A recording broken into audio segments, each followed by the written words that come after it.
Hello दोस्तों, welcome to my mini vlog. आज के व्लॉग की स्टार्टिंग हो रही है सुबह सुबह से। सुबह लगा दिया था हमने घर पे ताला, क्योंकि आज हमारी तैयारी हो गई थी पूर्णागिरि धाम में जाने की। सुबह सवेरे सब लोग नहा के हो गए थे रेडी, और अनाया काफ़ी ज़्यादा एक्साइटेड थी क्योंकि इसे लग रहा था हम जा रहे हैं कि मेले में। और जयकारा लगाते हुए हम लोग घर से निकल पड़े थे आज के सफ़र में आगे। सफ़र इतना अच्छा होने वाला था कि हम लोग सुबह सवेरे ही इतने जल्दी में हम लोग निकल पड़े थे। 7-7:30 बजे का टाइम था जब हम घर से निकले थे, और प्यारी सी धूप भी खिलने लग गई थी। काफ़ी अच्छा मौसम हो रहा था और पवित्र मन से हम लोग आज धाम की ओर निकल पड़े थे। हम लोग सुबह इसलिए निकले थे ताकि हम लोगों को ट्रैफिक ना मिले और योगी को पहाड़ों में ड्राइविंग की थोड़ा आसानी रहे, इस वजह से हम लोग आराम से निकल गए थे। और अच्छे से हम लोगों ने टनकपुर पार करने के बाद ये रखड़ों में आ गए थे जो उचौली गोड साइड को आते हैं, और फिर आया था पहाड़ी रास्ता जो ये मोड़ होते हैं और पतले रास्ते। तो काफ़ी आसानी से योगी ने इस पे गाड़ी चला ली थी। और इसके बाद यहाँ पे हमारा टिकट कटा था 200 रुपये का, जो मंदिर में गाड़ियाँ जाती है हर किसी का कटता है। इसके बाद हम एक प्लेस पे रुके थे, यहाँ पे काफ़ी अच्छा सनराइज़ दिखने को मिल रहा था, और साथ साथ में पूर्णागिरि मंदिर वाला पहाड़ भी दिख रहा था। अनाया को वोमिटिंग जैसा लग रहा था तो उसको पापा टॉफ़ी वगैरह खिला रहे थे। इसके बाद हम आ गए थे पार्किंग एरिए में। यहाँ पर हमने गाड़ी पार्क की और यहाँ पर से हमने ही प्रसाद लिया, क्योंकि यहाँ का रूल है कि जहाँ पर गाड़ी पार्क करो वहाँ से प्रसाद भी लेना पड़ता है।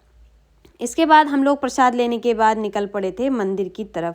थोड़ा सा था रोड का रास्ता, तो हम लोगों ने वो कवर किया। इसके बाद आ गए थे हम पूर्णागिरि के मेन गेट के पास, जहाँ से पूर्णागिरि का रास्ता माता के पास का रास्ता जाता है। तो यहाँ से कम 3 किलोमीटर का रास्ता था, और जिसमें थी हमको चढ़ाई चढ़ना। तो पहले तो ये उतरना होता है, इसके बाद चढ़ाई स्टार्ट हो जाती है। तो यहाँ पर घंटी बजाने के बाद हम लोग निकल पड़े थे सफ़र में आगे। सब लोग बारी बारी से अनाया को पकड़े थे। पहले तो फुर्ती मैंने भी दिखाई, पर बाद में मेरी टाई फिश हो गई, क्योंकि मेरी हालत इतनी अच्छी अभी हुई नहीं है बीमारी के बाद। तो आज पूरे रास्ते अनाया सबकी गोद में जाते रही, कभी मेरे, कभी पापा के और कभी अपने डैडी के। तो पापा ने अनाया को कंधे पे रख लिया था, और ये मोमेंट ना मुझे काफ़ी ज़्यादा अच्छा लग रहा था। मैं ये भी कह रही थी कि अनाया को कि कभी ये बाद में अपने वीडियो देखेगी तो बोलेगी कि हाँ दादू मेरे को ऐसे कमर पे कंधे पे रख के ले गए थे। इसके बाद इसके डैडी ने भी इसको कंधे पे रख लिया था।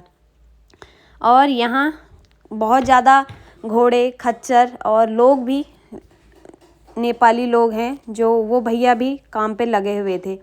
बहुत सारा सेटअप स्टार्ट हो रहा था यहाँ, क्योंकि अब यहाँ पे लगने वाला है मेला, और हर दुकानों का सामान आ रहा था जा रहा था, तो बहुत ज़्यादा काम चला हुआ था। बाकी यहाँ पर हम लोग एक एक करके अनाया को पकड़ ही रहे थे और साथ में चल रहे थे। इसके बाद हम बढ़ते गए आगे को, और यहाँ पर हमें दिखा मुंडन संस्कार का स्थल, जहाँ पर मुंडन संस्कार किया जाता है। आगे बढ़ते गए, बहुत दुकानें मिलती गई, और जय जयकार लगाते हुए हम लोग आगे को बढ़ रहे थे। इसके बाद हम लोग पहुँचे बहुत ऊपर, जहाँ से नीचे का एरिया देखने को काफ़ी अच्छा लगता है। और बहुत चढ़ाई चढ़ने के बाद लास्ट में हम लोग पहुंच चुके थे मंदिर वाले रास्ते पे, और यहाँ पर था लास्ट दरवाज़ा जहाँ से मंदिर का प्रांगण स्टार्ट हो जाता है। हम लोग चढ़ ही रहे थे और आगे देखा तो बहुत ज़्यादा भीड़ थी। इतनी भीड़ देख के हम लोग हक्के बक्के रह गए, और यहाँ पर हम लोग 10:30 बजे के आसपास पहुँच गए थे, पर हमारी बारी आते आते हम लोग यहाँ पर 12 बज गए थे। 12 बजे के टाइम पे हमने पूजा पाठ की और काफ़ी अच्छे से दर्शन हुए माता रानी के। यहाँ पर मैया का नाभि का शक्तिपीठ है, तो यहाँ पर मैया की नाभि गिरी हुई थी माना जाता है, तो यहाँ पर मैया का शक्तिपीठ है। इसके बाद हमने मन्नत के धागे बांध दिए थे मम्मी और मैंने। तो यहाँ पे थोड़ी बहुत फ़ोटो वगैरह खिंचाई, और यहाँ पर माता रानी के मंदिर में फ़ोटो अलाउ नहीं है, तो हमने फ़ोटो वगैरह नहीं ली। इसके बाद यहाँ से देखिए कितना प्यारा नज़ारा दिखता है चारों तरफ का, और इस मंदिर के पूरे पत्थर में दरार आई है, तो यहाँ पर काम भी चला हुआ है। और इसके बाद हम लोग आ गए थे वापसी के टाइम तक अनाया सो चुकी थी और फिर से चले गई थी पापा के पास। यहाँ पर से हमने लिया घर के लिए प्रसाद और बांटने के लिए बिंदियाँ, चूड़ी वगैरह। इसके बाद आ गए थे हम लोग नीचे, थोड़ी देर रेस्ट किया और चलते चलाते हम लोग आ गए गाड़ी के पास। थोड़ी देर गाड़ी चलाई और उसके बाद एक जगह रुकने के बाद हमने किया लंच और इसके बाद हम लोग आ चुके थे घर। तो बोलिए पूर्णागिरि मैया की जय, बोलो साचे दरबार की जय।